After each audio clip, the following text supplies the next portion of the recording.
Hello, welcome to Gardener's World. I looked out the window this morning and there was really quite a hard frost. The whole garden was silvery, with all the plants bent and hunched against the cold. And it is a reminder that don't get overexcited and put out all your tender plants just because we have a bit of sunshine. We can still have some cold weather. That doesn't mean to say, though, there isn't plenty to do.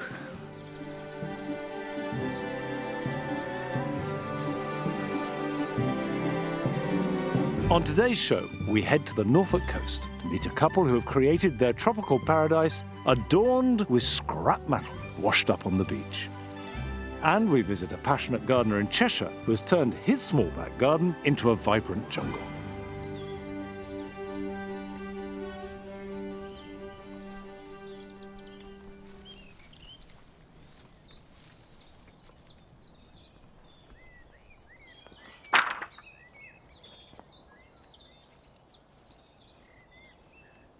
Now, these bean sticks are all part of planting out sweet peas. It's that time.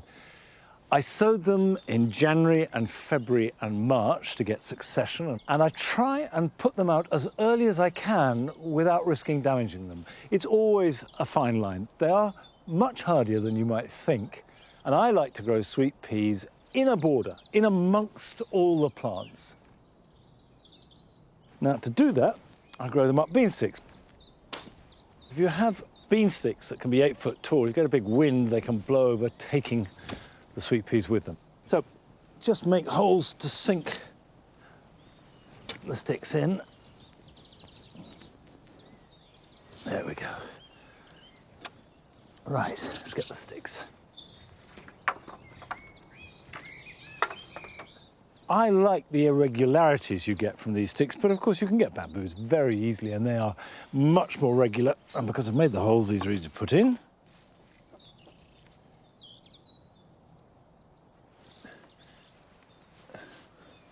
Get that in nice and securely. Right, the next stage is to tie them at the top.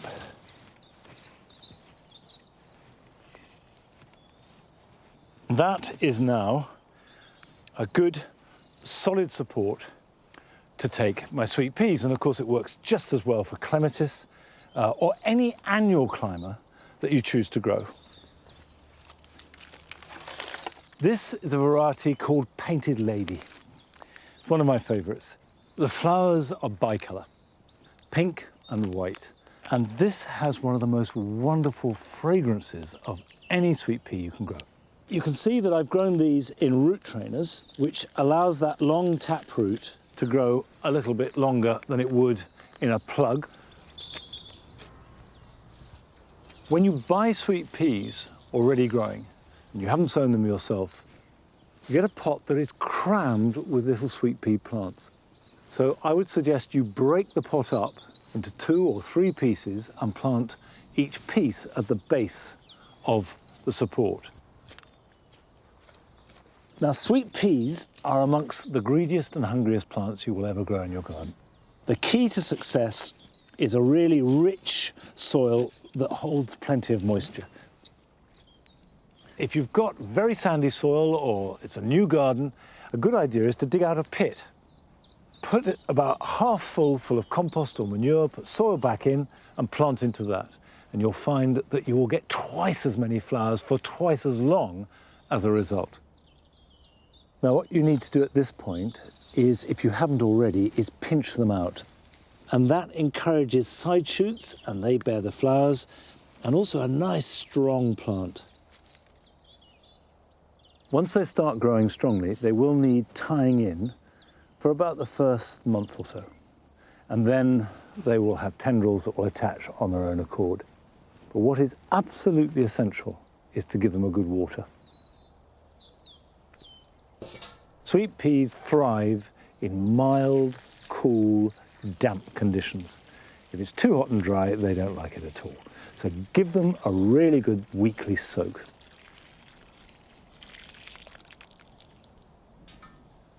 Now, the key to growing any annual climber in a border, and particularly sweet peas, is to go with the theme. And obviously here in the cottage garden, it is soft pastel colours. But last summer, we went to Norfolk to visit a garden that certainly went with its theme, but in a very different way.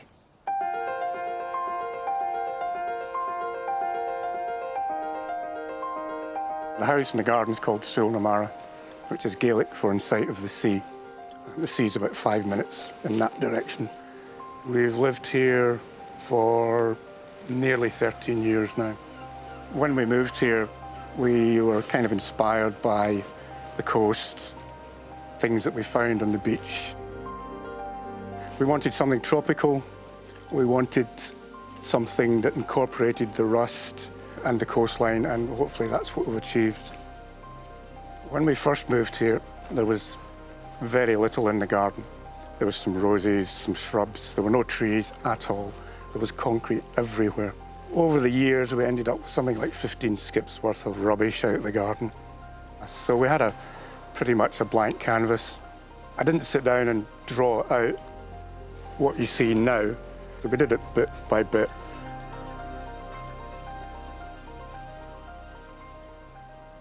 I've always been fascinated by rust and decay. And obviously the beaches here, because of the sea defences, there's lots of things to be found in the beaches, particularly after storms. There's old railway lines. There's the old lighthouse, which was demolished years and years ago. So there's lots of things to be found in the beach. We've found an old oil can, in which we've planted up. I've found, I think it's a clutch, part of a clutch from a car, which just looked decorative, and we've put that in the side of the shed.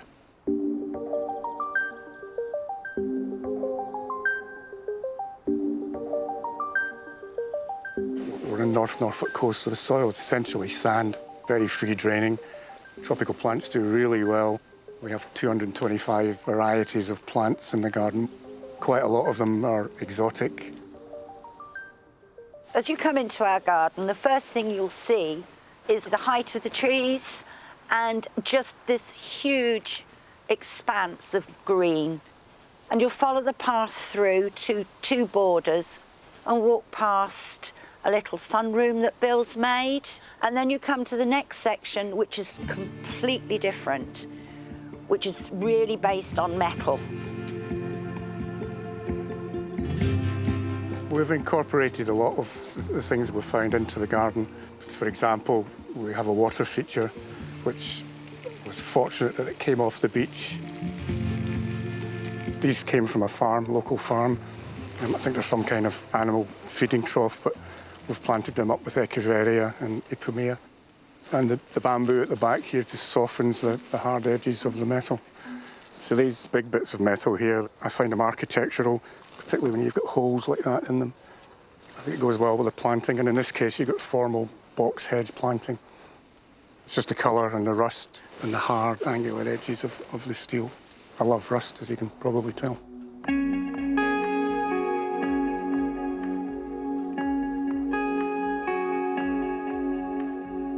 People get a bit scared about, they hear exotic, they think, oh, you can't grow exotic in Britain. Well, I think this garden proves the point that you can, and we work on the principle that if it doesn't grow, then we'll try something else. These are some of my favourite varieties in the garden. These are agaves. We've got a number of them here in this part of the garden, but my particular favourite is this one. This is Agave Americana alba. And the alba botanically refers to the white colouring on this plant, but strangely, you may have gathered I'm a Scot, alba in Gaelic is the word for Scotland. They are a desert plant from places like Mexico, so they're used to hot, sunny conditions, but what they don't like is getting wet. If the roots get waterlogged, they just turn to mush. So in the winter, smaller plants like this will be taken out of the container and put into a pot, and we overwinter these smaller ones in the greenhouse. I'd say my favourite plant in the garden is my Indian bean tree, which I've waited 13 years to come to full flower. And this year it's done it, and it has been beautiful. I walk around my garden every morning before I go to work with a cup of tea, and I just love every single bit of it. And It's very hard when you see it all done to actually think, we did this. We did this. And I love every bit of it.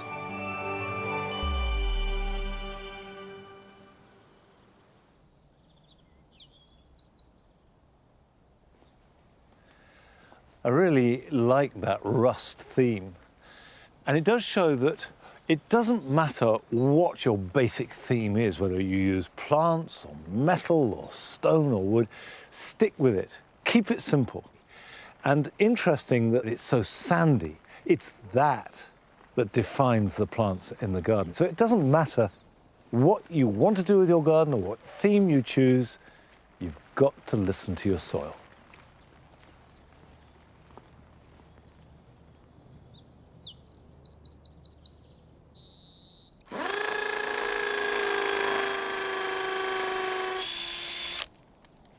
I'm putting in an eye to support a wire, which in turn will support this rose. And you need really good, strong support because roses can be quite heavy.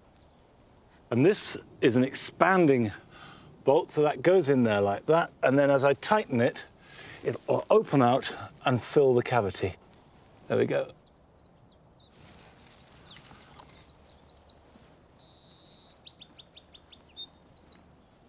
Now, the key thing is to get this really tight. And to that end, these are pretty much essential. They're strainers, and what they give you is some leeway to tighten. Now, before you use them, open them right out so that gap is full of air. And then, as you tighten them, the wire will stretch. So that hooks on, and what you need to do is take the strain and then bend it back. And just wind it round. Now just tighten it a little. There we go, I think that's enough. So, I've got the support in. Now this is an east-facing wall. And at this time of year, that can be a real problem because you have frost overnight. And then the sun breaks through, hits an east wall, and essentially burns up these frosted petals. And that's when you see, particularly, for example, a camellia. If it's on an east wall, very often will get browned by the morning sun after frost. But the rose that I've planted here, Madame Alfred Carrière, is very happy on an east wall. It's got wonderful white, pale pink blooms that flower very early. It should flower in May and go on flowering right through the summer. So the next step is to take this unruly growth, which is only a couple of years old, and train it so we have a good structure. What I'm looking for is nice, strong growth from as low down as possible. But the last thing I want it to do is to be upright, because the flowering shoots grow best if they're growing vertically. So the more horizontal the permanent support is, the better the flowering shoots will grow. Right, that one can go over there, like that. I'll just gently tie that in.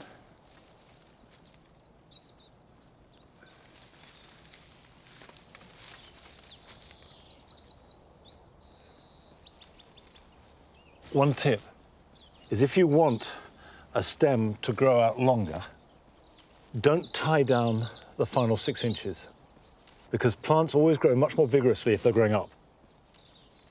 Leave it loose, it'll grow up, and then tie it down, but leave the last bit until you reach the point that you want to, which is the end of the wire, then you can tie it right down.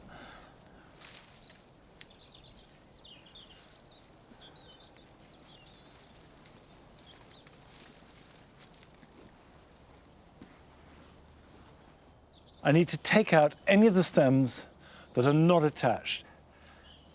So, for example, this whole stem I can cut like that, and this can go like that.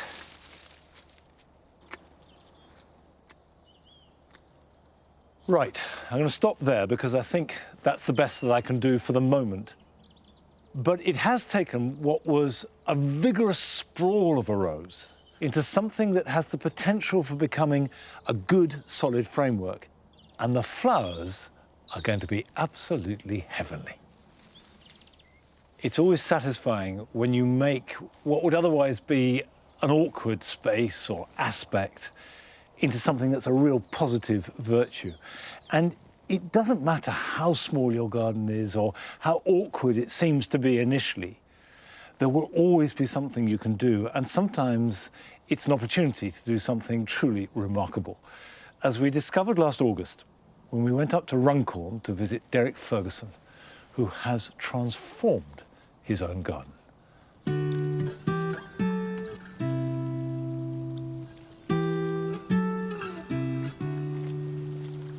When people tend to come around the garden, hopefully the first thing they say is wow. And then they say, oh, it's so jungly. And that is such a compliment because that's the design, that's the style I go for. And considering it's such a small space, it's quite difficult to achieve that. It works really well, I think. Big exotic plants look good in a small space. A few years ago, we went on holiday to Norfolk, and I'd heard about a garden in Norwich city centre, and it was just breathtaking. The size, the scale, plants you just wouldn't dream would grow in our British climate. Could I possibly do this type of style in my garden? That gave me sort of the impetus to at least give it a go. Initially, it was a cottage garden, and so I needed to remove the more cottagey plants and to introduce more tropical plants. Friends were very grateful because a lot of the plants which wouldn't have fitted into the style, things like delphiniums and lupins, my friends got. I want things to look natural. That might sound contradictory, sitting in Runcorn in a tropical garden.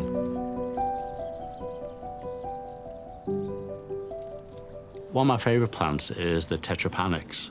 It's the most tropical looking plant.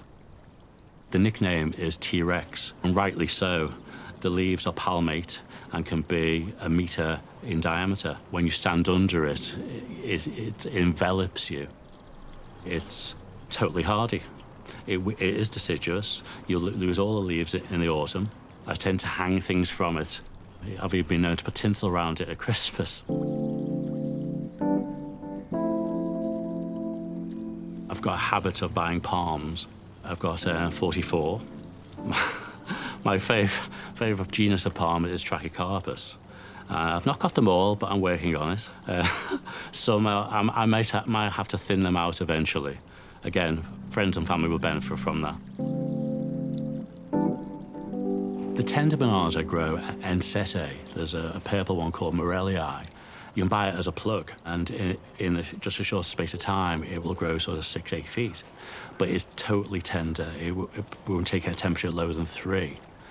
But if you dry it off in October, you cut all the leaves off. It's a large pseudostem, so it's packed with water. If you tip it upside down, put it in a shed or an outbuilding for a few weeks so all the water drains out, and then you can put it in your loft, wrap it in a bit of hessian, and just leave it for 6 months. In late March, put it in some compost, give it a bit of water, and away you go again.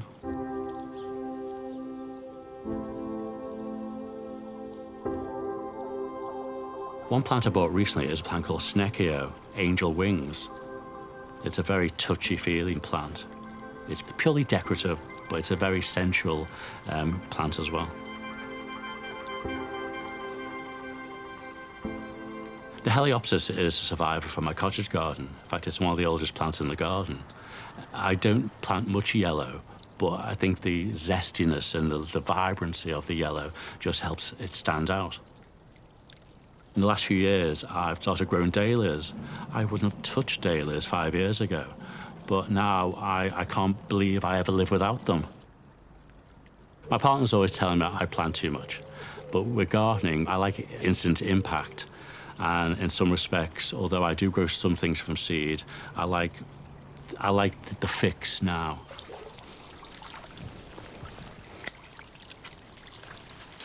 The water is a major feature in the garden. On the top tier, I used to have a large Fatsia japonica. When I removed it, the crater it created just cried out to be used. So I got a liner and filled it with water and created a wildlife pond. You imagine in a jungle effect, there's always a stream running through it, and with the big plants around it. It's just a nice calming effect.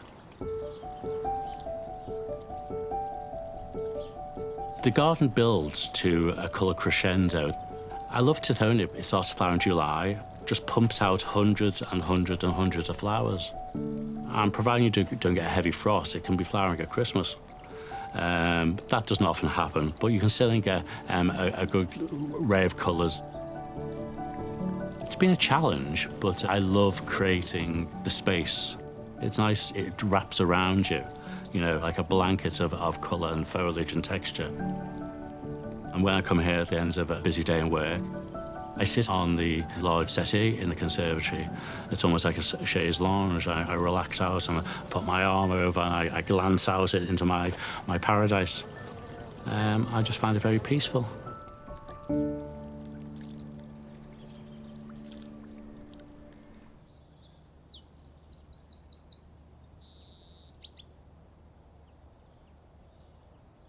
Derek is absolutely right about making a small space seem bigger if you put in big plants. If you put masses of small plants into a small garden, it makes it feel cluttered and somehow less space. But one or two really big, dramatic plants makes everything seem bigger. I know it's counterintuitive, but it works. Now, this space here is the most exciting thing in the garden for me at the moment, because last year I decided that we should let the grass grow long. We planted in snake's head fritillaries as bulbs, leucojum, which is a summer snowflake, and it's really exciting to take a space that has been the same for year after year and transform it, and it's absolutely thrilling.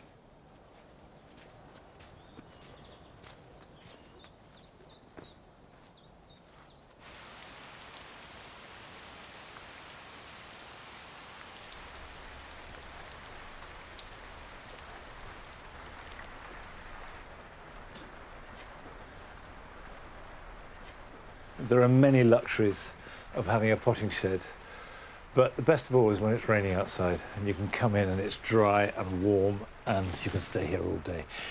Now, what I'm going to do, now I'm in here, is sow some perennials. We often sow annual vegetables or flowers, and it's a really good way of growing them. But I guess that not so many people feel like growing perennial plants from seed, and yet it's really easy to do. And it saves you a lot of money. I'm going to sow two types in particular. The first is called Garolindamii, and it has tall spikes of flower. And in a hot summer, it will flower from June right through to the autumn. So this is a variety called the Bride, which is the most common that you'll find.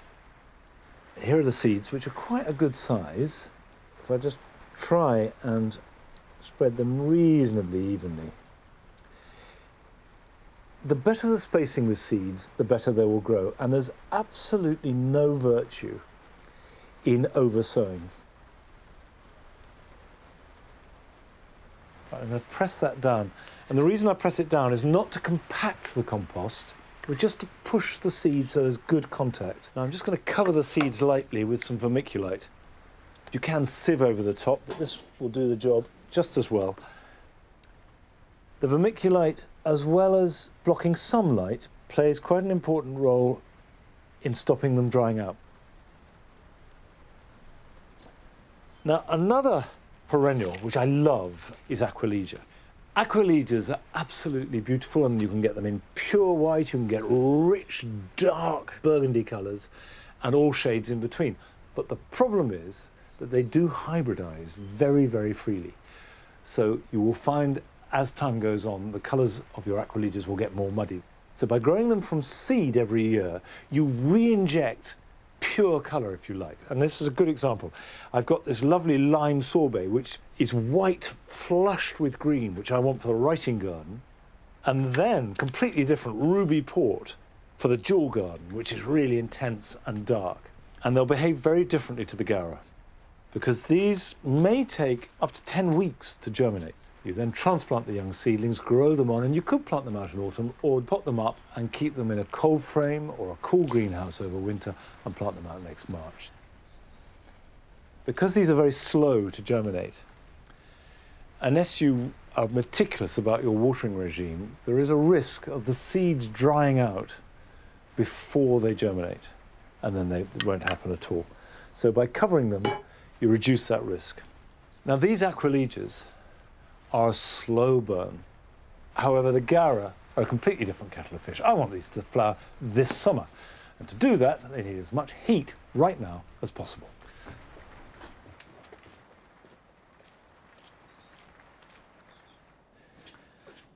I'm going to put this on here because this mat is warm. If I water them and keep them watered, I would expect to see these appear in about 10 days' time. And you can see next to them, I've got the Spanish flag that I sowed earlier in the year. They're ready to prick out. And next to those are some thalictrum that I sowed last September. They're almost ready to prick out, and it's all part of growing perennials on a grand scale by using seed. But if I can't persuade you to sow some flowers, here are some other jobs for this weekend.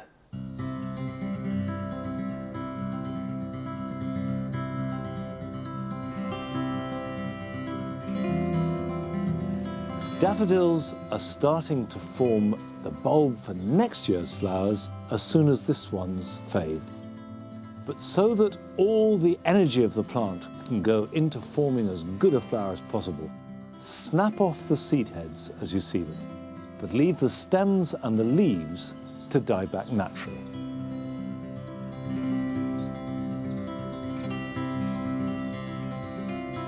The vivid colour of the stems of dogwood are one of the highlights of the winter garden.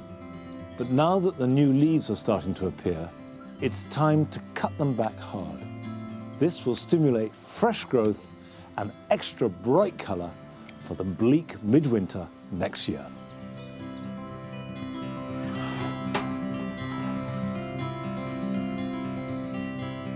If, like me, you like to grow melons, now is the time to sow them.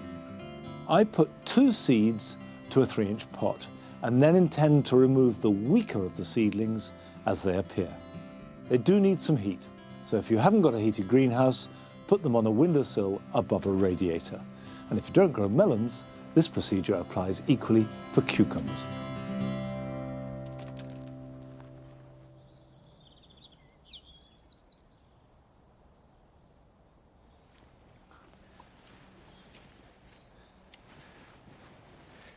This is the magnolia black tulip that I planted a few weeks ago. And you can see it is in flower. But they are quite susceptible to frost damage. And there is cold weather forecast for tonight. So I'm just going to put a bit of fleece over the top. I'm just simply making a little microclimate. Shrouded, but protected. Well, that's it for this week. It's been a funny old day, and I hope the weather's a bit better this weekend wherever you are, but I'll be back next week, rain or shine. And for Good Friday, Easter weekend, we're back to the full 1 hour. And that does mean that we start half an hour earlier at 8 o'clock. So I'll see you then. Bye-bye.